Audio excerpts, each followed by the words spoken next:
Udah. I have feelings for you, Smash. What's wrong? It's beating in my chest, won't stop back up. Oke, assalamualaikum warahmatullahi wabarakatuh. Kembali lagi dengan saya Adi Satrio Adiansyah dalam channel YouTube saya di Mat Edu Study, secercah asa di tengah kuliah online.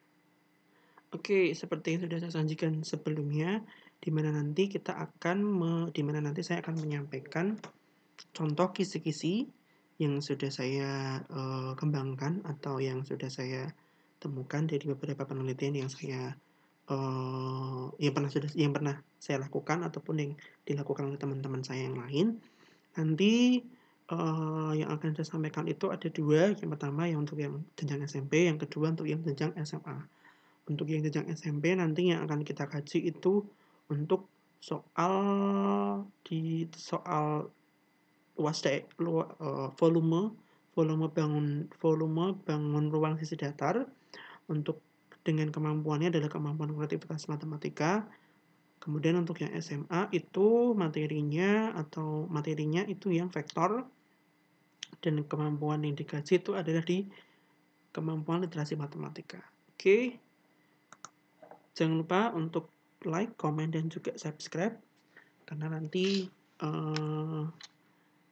dengan kalian memberikan tanda suka atau like nanti bisa berkembang video ini. Kemudian kalian juga bisa memberikan masukan untuk saya, dan yang paling penting adalah kalian harus mensubscribe saya atau subscribe channel YouTube ini untuk mendapatkan materi-materi yang lainnya atau bisa mendapatkan pemberitahuan terkait dengan video yang terbaru. Oke, kita mulai saja untuk kisi-kisinya. Nah, ini. Jadi ini kisi-kisi untuk tes awal kemampuan berpikir kreatif. Jadi dalam penelitian saya itu saya mengkaji terkait bagaimana kreativitasnya si siswa itu atau kemampuan berpikir kreatif siswa pada suatu model pembelajaran. Nah, sebelum saya menguji hasil akhirnya, sebelumnya saya melakukan tes awal sebagai studi pendahuluan. Jadi untuk mengetahui bagaimana sih sebenarnya kemampuan berpikir kreatifnya mereka, apakah sudah bagus atau masih jelek. Kalau misalnya sudah bagus, berarti tidak perlu dilakukan penelitian. Tapi kalau misalnya memang masih kurang baik atau tidak bagus, berarti kita harus melakukan penelitian dengan melakukan uji coba atau eksperimen terkait dengan beberapa model yang ingin kita kaji. Nah, ini seperti yang saya sampaikan sebelumnya, yang paling pertama itu komponennya itu ada, sebenarnya harus disampaikan, judul itu tidak masuk ke komponen ya, karena itu harus ada tulisan kisi-kisi tes kemampuan berpikir kreatif, itu judulnya. Terus identitasnya itu ada nama sekolah, mata pelajarannya apa, kemudian kelas atau semesternya, materinya apa, boleh ditulis atau tidak, sama alokasi waktunya. Kalau yang di format yang saya itu tidak ada materi, karena menurut saya materi itu sudah masuk ke kompetensi dasar. Nah, di sini saya masih menyajikan kompetensi inti, karena kalau dulu itu kan KI, KD itu harus ada di RPP maupun di semua hal yang berkaitan dengan administrasi pembelajaran. Tapi karena sekarang itu kan RPP-nya aja sekarang 1 lembar dan tidak disebutkan KD ataupun KI-nya, untuk menyingkat pembuatan kisi-kisinya di forum itu saya tidak menyampaikan adanya kompetensi inti. Cukup kalian menyampaikan kompetensi dasar. Karena dengan kompetensi dasar itu sudah mencakup kompetensi intinya apa dan juga materinya apa. Karena jelas kalau di sini kompetensi dasarnya kan 4.10. 4.10 itu berarti dia KI 4. Dan materinya adalah materi luas permukaan dan volume bangun ruang sisi datar. Jadi dengan menuliskan KD itu sudah mencakup mencakup materi juga kompetensi inti. Selanjutnya yang pertama di tabulasi itu ada nomor butir. Kalau saya nomor butir saya tulis di belakang, tapi di depan itu ada yang pertama di sini saya nulis indikator kemampuan berpikir kreatif. Seperti yang saya sampaikan, tidak ada pakem atau tidak ada format khusus ya. Jadi bisa sesuai dengan sesuai dengan masukan dari Bapak Ibu dosen kalian ketika nanti kalian penelitian, tapi yang jelas setidaknya itu harus mencakup apa yang kemarin sudah saya sampaikan atau apa yang ada di form analisis form kisi-kisinya. Ini di sini ada nomor butir soal, ada tipe soal sama indikator kemampuan berpikir kreatif. Nah, kemarin ada yang tanya, apa sih bedanya indikator pencapaian kompetensi dan indikator kemampuannya? Nah, ini bedanya. Indikator pencapaian kompetensi itu berhubungan terkait dengan kompetensi dasarnya. Kalau indikator kemampuannya itu berhubungan dengan apa yang mau kita kaji. Sebenarnya kedua hal ini tuh merupakan satu hal yang sama dan harus seiring. Jadi misal di sini sebenarnya kompetensi pencapaian indikator kompetensi pencapaiannya itu adalah siswa berpikir kreatif dalam menyelesaikan masalah dengan menggunakan yang berkaitan dengan luas permukaan dan volume bangun ruang sisi datar. Dan indikator kemampuan berpikir kreatifnya itu adalah satu, menyelesaikan masalah yang berkaitan dengan volume dengan memberikan jawaban masalah atau cara penyelesaian yang beragam dan benar. Itu untuk indikator yang kefasihan. Yang kedua, terkait dengan indikator keluasan. Yang ketiga, terkait dengan indikator kebaruan. Jadi indikator pencapaian kompetensi itu lebih global dibanding indikator kemampuan berpikirnya. Seperti itu. Nanti akan saya sampaikan juga contoh untuk yang SMA.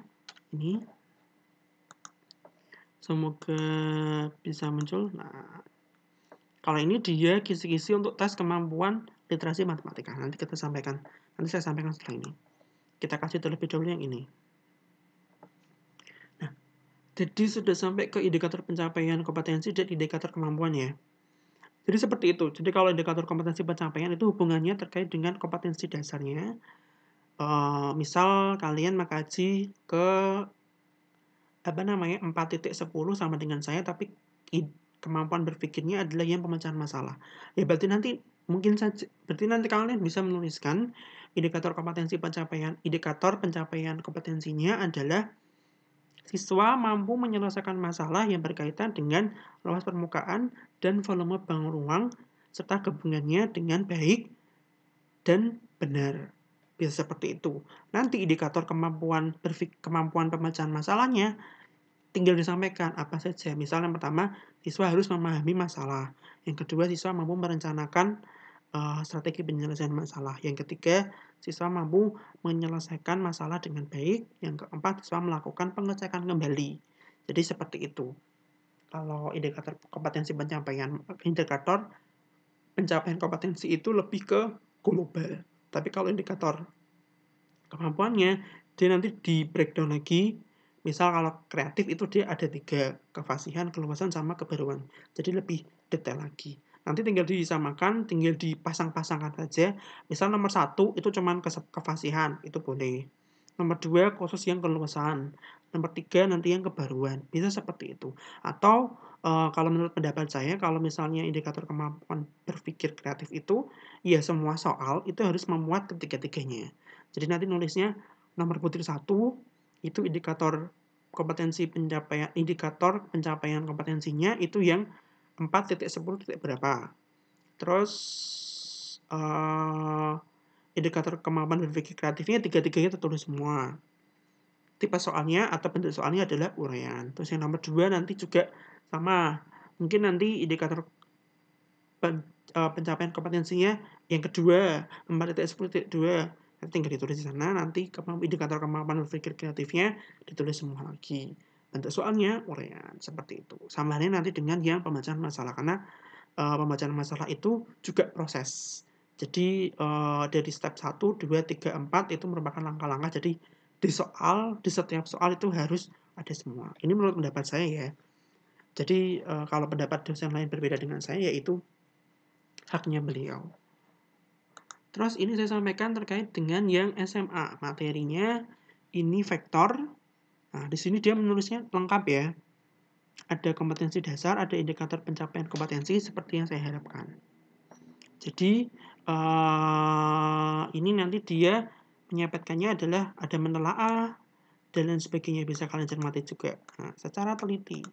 Nah, ini ABCD itu Ini dia nggak ada A-nya ya. Kalau A-nya kan audiensnya harusnya ada siswa. Menelaah atau mengembangkan konsep serta melukiskan sketsa itu masuk ke behavior. Dulu kemarin di video sebelumnya kan ada ABCD, audience, behavior, condition, sama degree. Nah, ini yang namanya indikator yang lengkap. Ini punya teman saya ini. Tapi sayang dia nggak ada audiensnya ya. Ini behaviornya ada ini. Nah, terus conditionnya yang ini. Ini degree-nya. Seperti itu. Oke, ini. Nah, ini nomornya, ini indikatornya, ini sama dengan apa yang saya buatkan untuk kalian. Jadi nanti kurang lebih ngisinya seperti ini nanti. Ada nomor putih soal, ada indikator. Ini nggak usah ini ya. Oh, yang ini nggak usah. Ini kan kasusnya. Nanti dia tidak usah ditulis yang ini ya. Ya, adik-adik yang pertama ini. Nanti kita langsung tulisnya yang ini. Nomor putih soalnya, indikatornya apa, ditulis seperti ini. Terus kemampuan literasinya yang seperti apa. Kalau di sini kan literasi itu kan ada 3. Ada proses, isi, dan konteks. Terus bentuk soalnya apa. Seperti itu. Silakan dibaca-baca lagi nanti contoh kisi-kisi yang sudah saya sampaikan. Jika ada yang masih ingin ditanyakan, nanti langsung ditanyakan melalui kolom komentar di bawah, atau nanti kalian bisa menyampaikan langsung kepada saya melalui WhatsApp atau melalui grup WA yang kita miliki. Seperti itu. Oke. Saya cukupkan. Terima kasih sudah menyimak video ini. Semoga bermanfaat. Tetap stay, jaga kesehatan, jangan lupa cuci tangan dan lain sebagainya. Tetap stay at home saja. Oke, terima kasih. Wassalamualaikum warahmatullahi wabarakatuh.